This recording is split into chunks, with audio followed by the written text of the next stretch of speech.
بطل تقاوم العاده اللي انت مدمنها ومش قادر تبطلها. ايوه زي ما سمعت مني كده بالظبط يا سيدي، لانك انت كل لما بتقاوم انك انت تبطل اي عاده انت مدمنها بترجع لها اسرع. تعال اقول لك ايه السر ورا كده. تخيل معايا انك انت قاعد دلوقتي في الاوضه لوحدك، او قاعد في القهوه مع اصحابك، او في الموقف اللي لما بتكون فيه بتجيلك افكار اللي تخليك تروح انك انت تعمل العاده اللي انت مدمنها دي، فبتقاوم تقاوم اكتر وتفضل ماسك نفسك انك انت ما تروحش تعمل العاده دي. فجاه بعد ثواني تضعف وترجع لها تاني، وطبعا بعدها بقى تفضل تجلد في نفسك وتكره في نفسك وتقول انا فاشل، انا ضعيف، انا ما عنديش اراده. لا يا سيدي، المشكله مش فيك خالص. استنى هقول لك المشكله فين عشان تحلها. خليني اقول لك على حاجه بسيطه جدا بندرسها في علم النفس هتساعدك بشكل كبير جدا انك انت تبطل العاده اللي انت مدمنها دي. في نفس الوقت هتكسر لك اكتر وهم بيتباع لك على السوشيال ميديا، وهي ان قوه الاراده وانك انت تفضل تقاوم العاده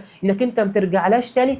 تخيل، عاوزك تخيل قوه الاراده دي عامله بالظبط زي بطاريه تليفونك. كل لما بتقاوم الرغبه القويه اللي جواك انك انت عاوز ترجع لها، بالذات بقى لو انت موجود في المكان اللي كل محفزات اللي بيخليك انك انت ترجع تروح تعمل العاده، فبتبتدي البطاريه تنزل، قوه ارادتك بتبتدي ان هي تضعف لحد ما تخلص خالص، وساعتها بتضعف وترجع لها تاني. ساعتها مش انت اللي بتختار، انت بتنهار. عندك مثلا يا سيدي الجنود الامريكان لما راحوا فيتنام 20% بقوا مدمنين هيروين لما راحوا هناك. الناس طبعا في امريكا قالت دي كارثه، دول لما هيرجعوا امريكا البلد هتتدمر كده. والمفاجاه يا سيدي ان 9 من كل 10 من جنود الامريكان مجرد بس لما رجعوا امريكا تعافوا وبطلوا الادمان من غير بقى اي علاج ومن غير مقاومه. طب ليه يا سيدي؟ علماء النفس لما جم عملوا دراسه ويبصوا ايه اللي حصل لهم خلوهم يتعافوا ويبطلوا ادمان من غير اي مقاومه او من غير اي حتى علاج، لقوا ان اللي خلاهم يبطلوا ادمان هي لان البيئه اتغيرت. يعني لو انت اخدت بالك هم ادمنوا الهيروين فين؟ في فيتنام،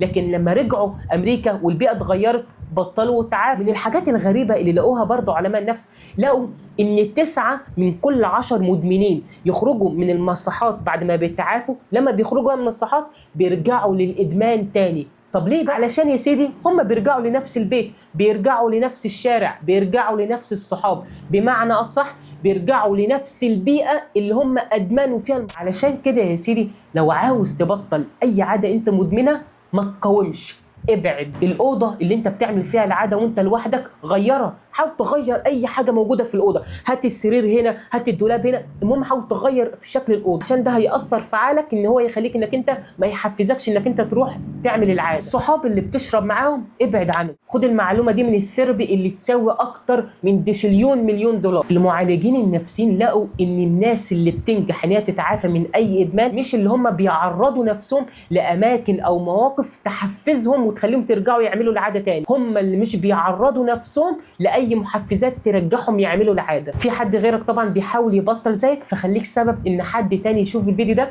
لعل وعسى يغير حياته. افتكر دايما يا سيدي ان الثيرابي موجود هنا علشانك، ويهمني جدا صحتك النفسيه. سلام يا سيدي.